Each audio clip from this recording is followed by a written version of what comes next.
जितने भी चुनाव हारे हम यहाँ बैठे रहेंगे और आपसे लड़ते रहेंगे और आपकी विचारधारा से लड़ते रहेंगे। अपने इस देश के लिए, अपनी इस मिट्टी के लिए लड़ते रहेंगे। आप हमें रोक नहीं सकते। हम ये बहस यहाँ आज 2 वजहों से कर रहे हैं। पहला कि बंगाल का चुनाव आ रहा है, हमारे प्रधानमंत्री अपनी भूमिका निभाना चाहते हैं उसमें। और दूसरी वजह ये है, देश का ध्यान फिर से जनता के ज्वलंत मुद्दों से भटकाना चाहते हैं। हम तो देश के लिए हैं, हम देश के लिए हैं। आप चुनाव के लिए हैं, हम देश के लिए हैं। एक कमजोरी है, हाँ उसी पे बोल रहे हैं। वंदे मातरम पे बोलो आप। सर भाषण बहुत अच्छा देते हैं, लेकिन तथ्यों के मामले में कमजोर पड़ जाते हैं। बहुत कमजोर। उदाहरण दे देती हूँ सर, मांग रहे हैं सर।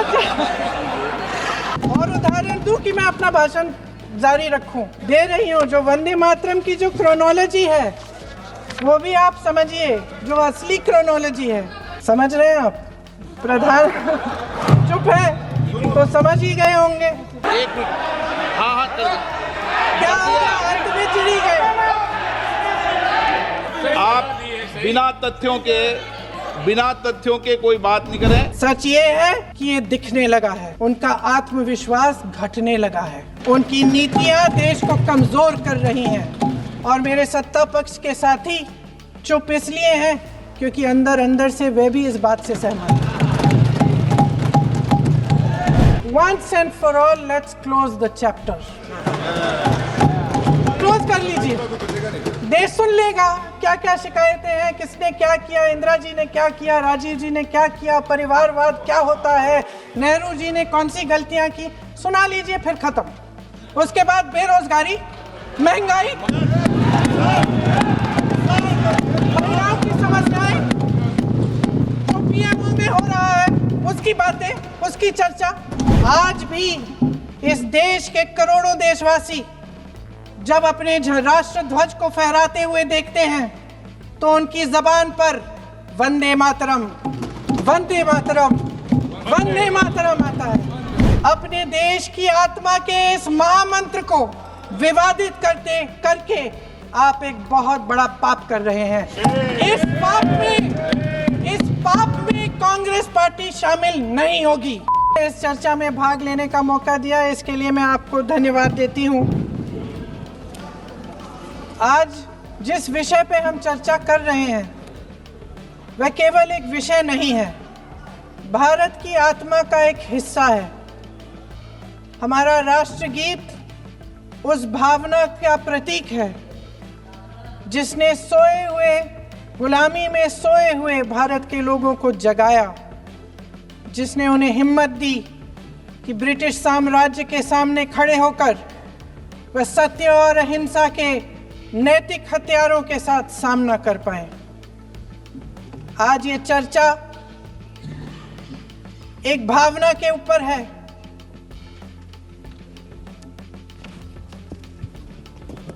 और जब हम वंदे मातरम का नाम लेते हैं तो वही भावना हमारे दिल में उजागर होती है। जब हम वंदे मातरम का नाम लेते हैं तो हमें उस पूरे इतिहास की याद आती है जो स्वतंत्रता संग्राम का इतिहास था, उसकी पीड़ा, उसका संघर्ष, उसका साहस, उसकी नैतिकता, उसका जो बल था कि ब्रिटिश साम्राज्य उसके सामने झुका।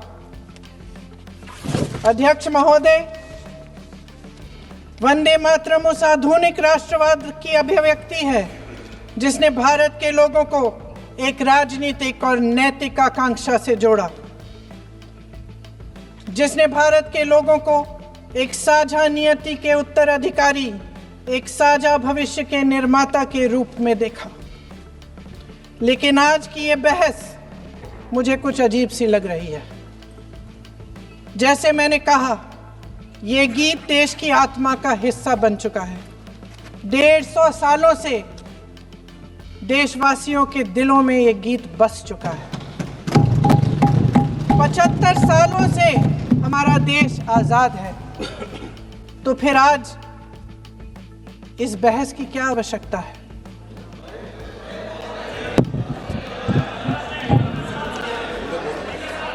हमारा यहाँ मकसद क्या है? जनता से हमें दिया गया दायित्व, जनता का विश्वास, उनके प्रति हमारी जिम्मेदारी, हम किस तरह से इसका इस्तेमाल कर रहे हैं, हमें ये सोचना चाहिए। क्योंकि अब इस मोड़ पर हम इस सदन में अपने राष्ट्रगीत पर भी बहस करेंगे। आपने बहस मांगी है, आपने बहस मांगी है। आप तो इलेक्टोरल रिफॉर्म्स की बहस नहीं मांग रहे थे कि जब तक हम इस पर बहस नहीं करेंगे तब तक उस पर बहस नहीं होगी। इसकी वजह क्या है? इसकी वजह क्या है? हम आज यहाँ ये बहस क्यों कर रहे हैं? हमारा राष्ट्रगीत है, इस पर क्या बहस हो सकती है? हम ये बहस यहाँ आज दो वजहों से कर रहे हैं। पहला कि बंगाल का चुनाव आ रहा है, हमारे प्रधानमंत्री अपनी भूमिका निभाना चाहते हैं उसमें। और दूसरी वजह ये है, ये मकसद है, पुरानी मकसद इनकी अध्यक्ष महोदय, कि जिन्होंने स्वतंत्रता की लड़ाई लड़ी, जिन्होंने देश के लिए बड़ी बड़ी कुर्बानियां दी, उन पर सरकार नए आरोप लादने का मौका चाहती है। देश का ध्यान फिर से जनता के ज्वलंत मुद्दों से भटकाना चाहती है। यही एक मकसद है आपका। आपका मकसद है कि हम फिर से उसी अतीत में मंडराते रहें, उसी की तरफ हम देखते रहें जो हो चुका है, जो बीत चुका है। क्योंकि ये सरकार वर्तमान और भविष्य की ओर देखना ही नहीं चाहती, वे इस काबिल ही नहीं रही। सच्चाई ये है अध्यक्ष महोदय कि आज मोदी जी वह प्रधानमंत्री नहीं रहे जो एक समय में थे। सच ये है कि ये दिखने लगा है, उनका आत्मविश्वास घटने लगा है, उनकी नीतियां देश को कमजोर कर रही हैं। और मेरे सत्ता पक्ष के साथी चुप इसलिए हैं क्योंकि अंदर अंदर से वे भी इस बात से सहमत हैं। आज देश के लोग खुश नहीं हैं अध्यक्ष महोदय, परेशान हैं, तमाम समस्याओं से घिरे हुए हैं, और उन समस्याओं का हल आप निकाल नहीं रहे हैं। हाँ ठीक है, उसका भी बोल लेंगे, समय आएगा तो उसका भी बोल लेंगे। बल्कि कल समय आ रहा है, चुनाव पे चर्चा होगी, उस पे भी बोलेंगे। अध्यक्ष महोदय, इनके भी अपने लोग दबी जबान में कहने लगे हैं कि सारी सत्ता को केंद्रित करने से देश का नुकसान हो रहा है। इस बीच अगर हम अतीत की बातें नहीं करेंगे तो कौन सी बातें करेंगे? ये किसी और बात के काबिल ही नहीं है, सिर्फ ध्यान भटकाना है जनता का। इसलिए आज हम वंदे मातरम पर चर्चा कर रहे हैं। वंदे मातरम देश के कण कण में जीवित है, इस पर बहस नहीं हो सकती। लेकिन चलिए, आपने बहस मांगी, आप बहस करना चाहते हैं, बहस करते हैं। आज इस चर्चा को प्रधानमंत्री जी ने शुरू किया, उन्होंने भाषण दिया और इसको कहने में कोई झिझक नहीं है कि भाषण अच्छा देते हैं, थोड़ा सा लंबा, लेकिन भाषण अच्छा देते हैं। सिर्फ एक कमजोरी है, अगर आप इजाजत दे तो मैं बोलूं, एक कमजोरी है। हाँ, उसी पे बोल रहे हैं। वंदे मातरम पे बोलो आप। अब सर मैंने तारीफ कर ली, थोड़ा और विषय वंदे मातरम का है तो हम वंदे मातरम पर ही रखें, ठीक रहेगा। सर ये वंदे मातरम पे ही है। सर आपने प्रधानमंत्री जी तक सुना था, अब तो शुरू नहीं हुए। सर भाषण बहुत अच्छा देते हैं, लेकिन तथ्यों के मामले में कमजोर पड़ जाते हैं, बहुत कमजोर। इसमें भी एक कला होती है कि तथ्यों को किस तरह से जनता के सामने रखा जाए। मैं तो नहीं हूं, जनता की प्रतिनिधि हूं, कलाकार तो नहीं हूं। इसीलिए मैं भी सदन के सामने कुछ तथ्य रखना चाहती हूं, लेकिन सिर्फ तथ्य के रूप में रखना चाहती हूं।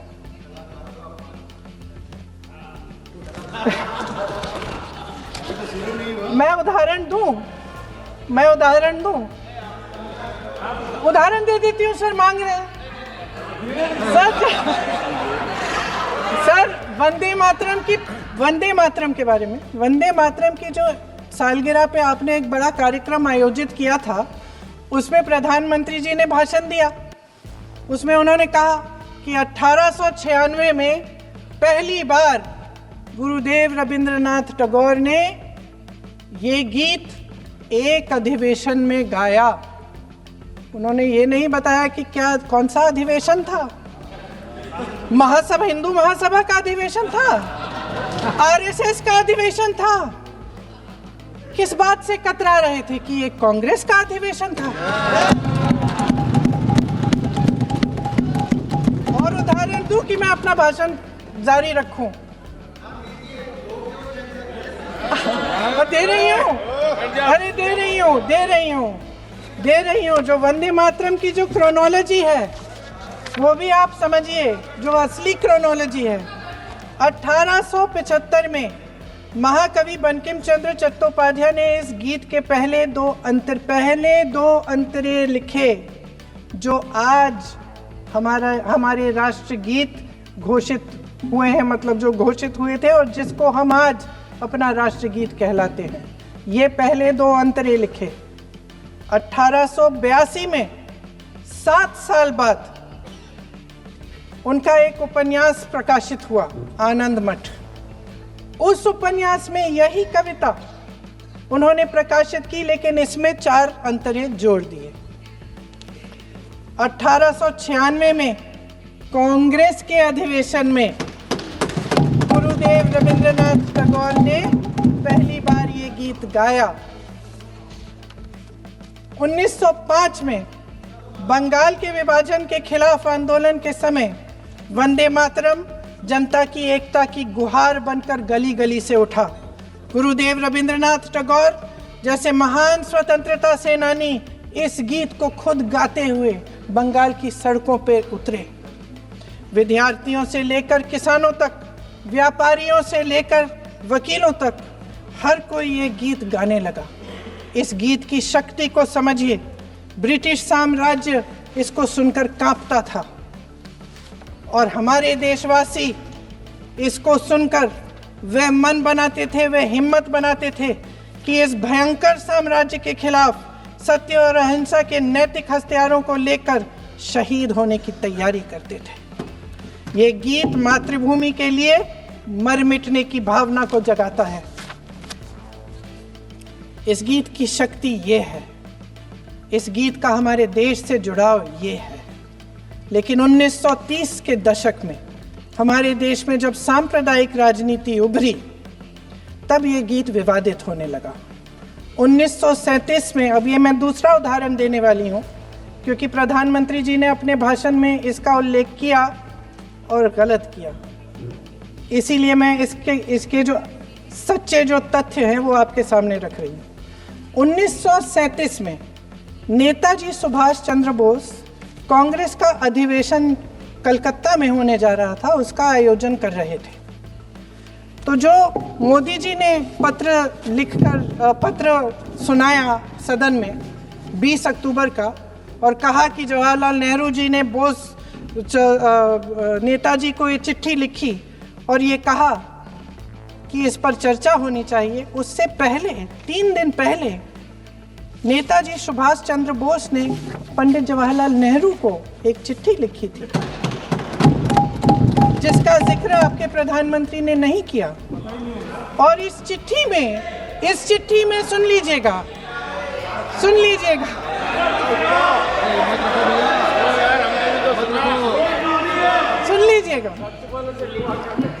आप नेताजी के लफ्ज नहीं सुनना चाहते?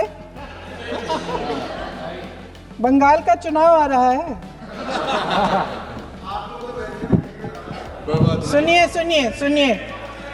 सुनिए। हाँ, कोई बात नहीं, हम तो देश के लिए हैं। हम देश के लिए हैं, आप चुनाव के लिए हैं, हम देश के लिए हैं। हम जितने भी चुनाव हारे, हम यहाँ बैठे रहेंगे और आपसे लड़ते रहेंगे और आपकी विचारधारा से लड़ते रहेंगे। अपने इस देश के लिए, अपनी इस मिट्टी के लिए लड़ते रहेंगे। आप हमें रोक नहीं सकते।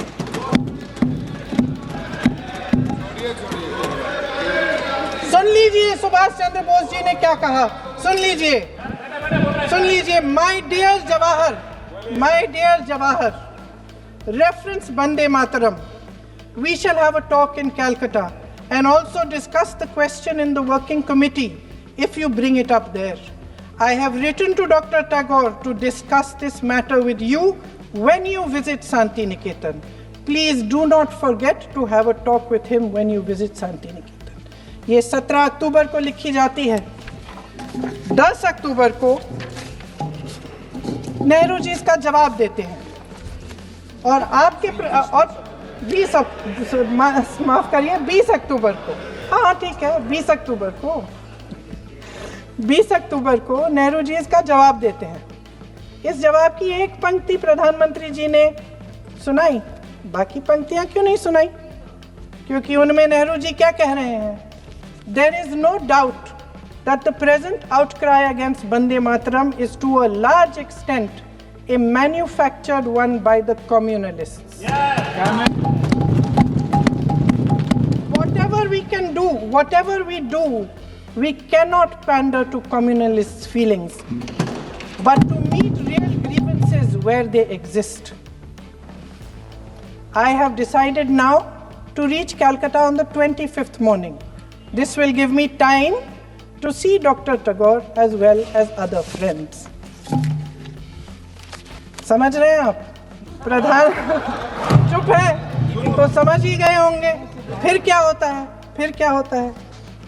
फिर नेहरू जी कलकत्ता जाते हैं और गुरुदेव जी से मिलते हैं और उसके अगले दिन गुरुदेव जी एक चिट्ठी लिखते हैं जिसमें वो लिखते हैं, अंग्रेजी में चिट्ठी है, उसका एक अंश मैं आपको हिंदी में बता देती हूँ, जिसमें गुरुदेव जी कहते हैं कि जो 2 अंतरे हमेशा गाए जाते थे उनका महत्व इतना गहरा था कि उस हिस्से को कविता के शेष हिस्से तथा पुस्तक के उन अंशों से अलग करने में उन्हें कोई कठिनाई नहीं थी।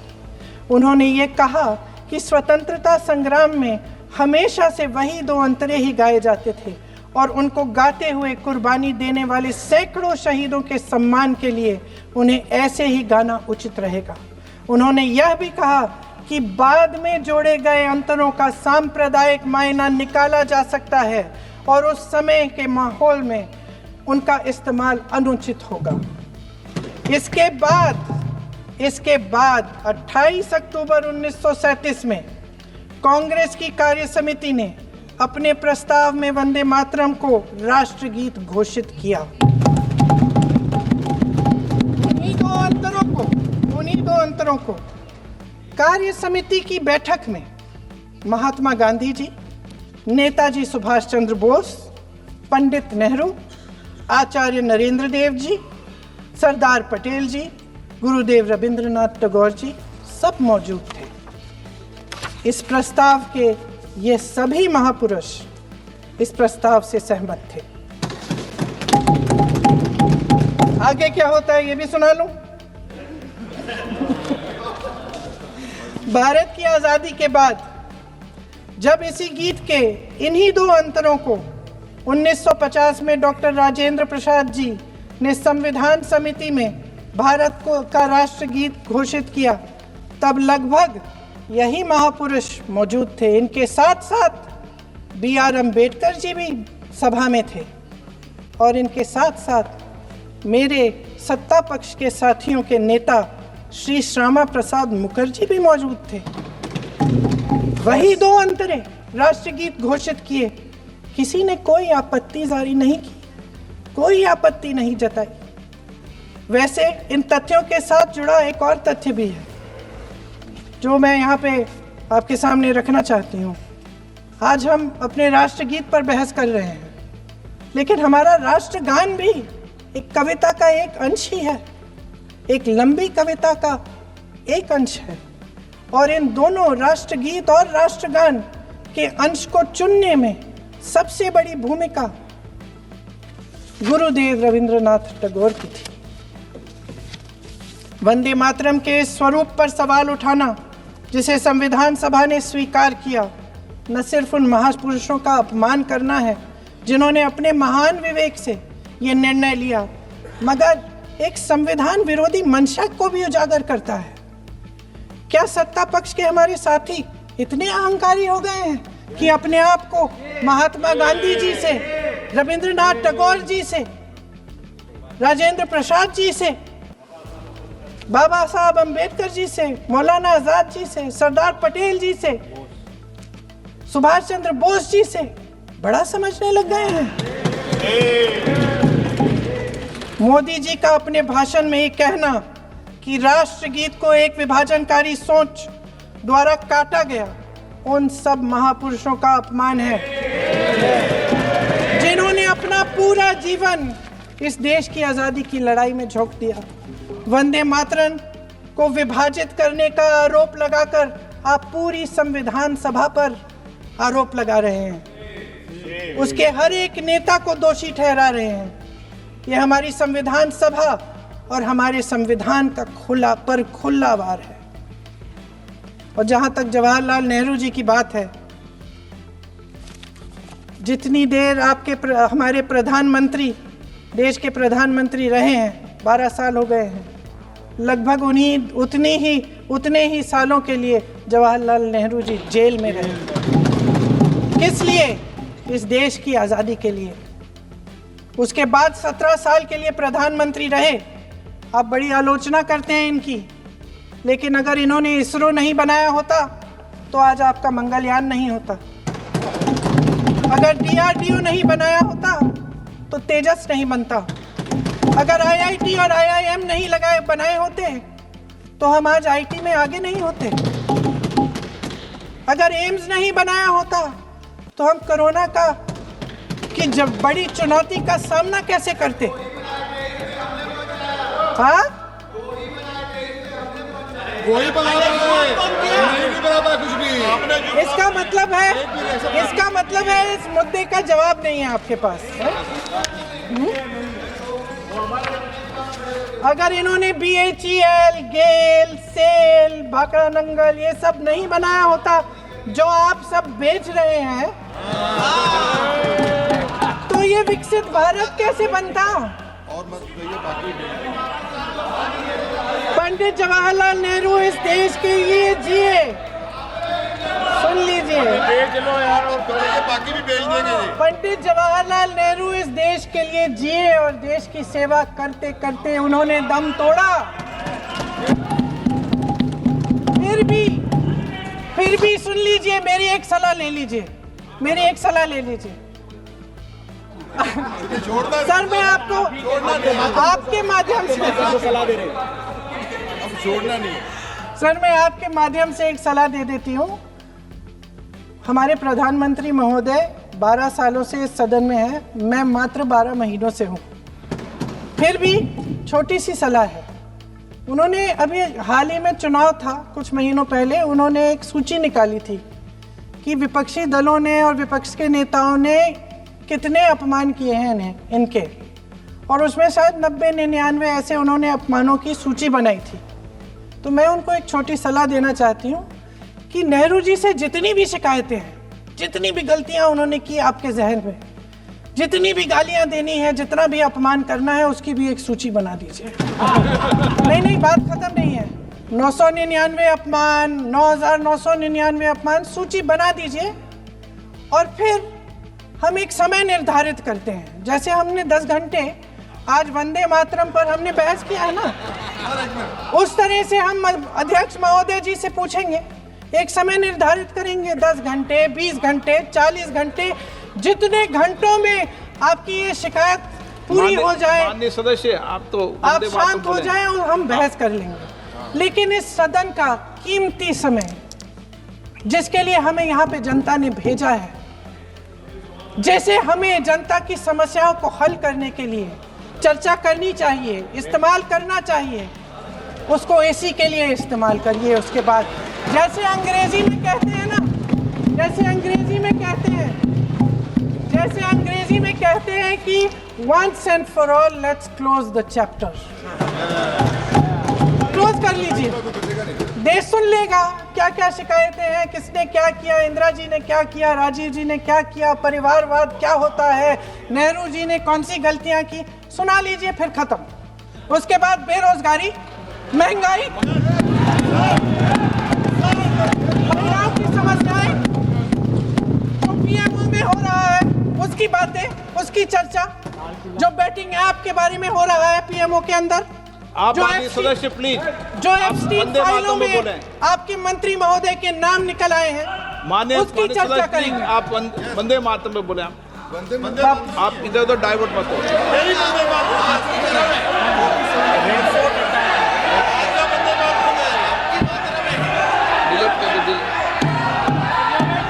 क्या हो गया, आप एक मिनट, हाँ हाँ कर दो। क्या हो गया, अंत में चिड़ी गए।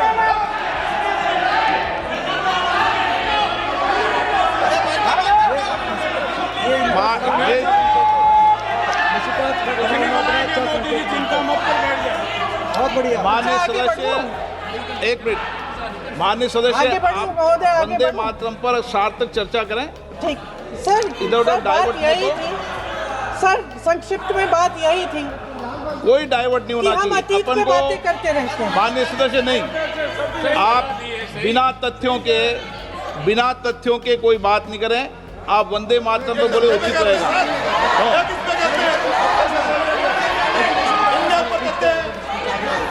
मैंने प्लीज अध्यक्ष महोदय, मैं आपकी बात मानती हूँ, लेकिन बिना तथ्य के बहुत सालों के लिए ये हम पर आरोप डाल रहे हैं। हम चुपचाप सुनते हैं, इनको भी थोड़ी सी संतुलन होनी चाहिए, सुनने की थोड़ी सी हिम्मत होनी चाहिए। ये राजनीति है, हम बोलेंगे, आप आप वंदे बोलेंगे। मातरम बोलें। वंदे मातरम सर। महोदय, आज की ये बहस सिर्फ ध्यान भटकाने के लिए की जा रही है, क्योंकि ये सरकार इस देश के वर्तमान की असलियत छिपाना चाहती है। आज देश का युवा कितना परेशान है, कितनी मुश्किल में है, पेपर लीक होते रहते हैं, बेरोजगारी है, महंगाई इतनी बढ़ चुकी है। इसकी चर्चा हम सदन में क्यों नहीं कर रहे हैं? आरक्षण के साथ जो हो रहा खिलवाड़ है, उसकी चर्चा हम यहाँ क्यों नहीं कर रहे हैं? महिलाओं की बात होगी, बड़े बड़े ऐलान होंगे, मगर उनकी परिस्थितियों को सुधारने के लिए कोई ठोस कदम यहाँ क्यों नहीं उठाया जा रहा है? इन्हीं दरवाजों के बाहर खड़े होकर पत्रकार तरह आपने कहा कि आरोप मत लगाइए बगैर तथ्य के, तो मैं बोलूं कि नहीं बोलूं? नहीं, बिल्कुल नहीं। नो, आप उधर की बात मत बोलो। आप जल्दी से बोल लेते हो, फिर आप सदन में बंद जो कर कुछ देना। भी बोले वो तथ्यों से बोले। आपको हर चीज ऑथेंटिक करनी पड़ेगी, इसलिए आप तथ्यों से बोले। अच्छा सर, बड़े बड़े शहरों में प्रदूषण है, लेकिन हम इस सदन में बैठकर सिर्फ छोटी छोटी बातें करेंगे। जी, जो अतीत की बातें हैं ना, जो बार बार आप चाहते हैं कि हम पीछे देखें, लेकिन हम आगे भविष्य की बात, वर्तमान की बात, जो असली समस्याएं हैं उनकी बात न करें, ये छोटी बात होती है। आप में हिम्मत है तो भविष्य की बात करिए, हिम्मत है तो बात करिए कि बेरोजगारी क्यों है, कि पेपर लीक क्यों होते हैं। आप चेयर को एड्रेस करें। आपको अच्छा, खत्म कर लेती हूँ, चेयर के एड्रेस करो आप। अध्यक्ष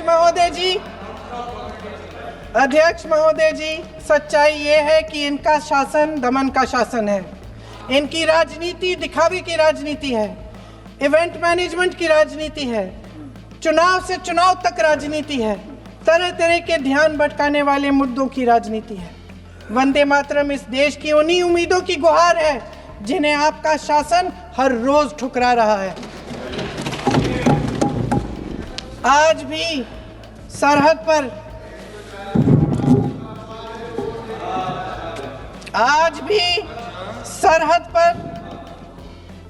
पर जवान जब दुश्मन का सामना करता है तो उसकी छाती में वंदे मातरम गूंजता है।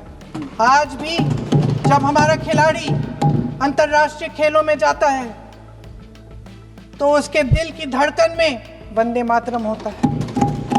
आज भी इस देश के करोड़ों देशवासी जब अपने राष्ट्र ध्वज को फहराते हुए देखते हैं तो उनकी जबान पर वंदे मातरम, वंदे मातरम, वंदे मातरम आता है। कांग्रेस के हर एक अधिवेशन में 1905 से लेकर आज तक सामूहिक तौर पर वंदे मातरम गाया जाता है। आपके अधिवेशनों में गाया जाता है कि नहीं, ये बताइए। अपने देश की इस आत्मा की, अपने देश की आत्मा के इस महामंत्र को विवादित करके आप एक बहुत बड़ा पाप कर रहे हैं। इस पाप में कांग्रेस पार्टी शामिल नहीं होगी। ये राष्ट्रगीत वंदे मातरम हमेशा से हमें प्यारा है, हमेशा से हमारे लिए पवित्र रहा है और हमेशा के लिए हमारे लिए पवित्र रहेगा। धन्यवाद।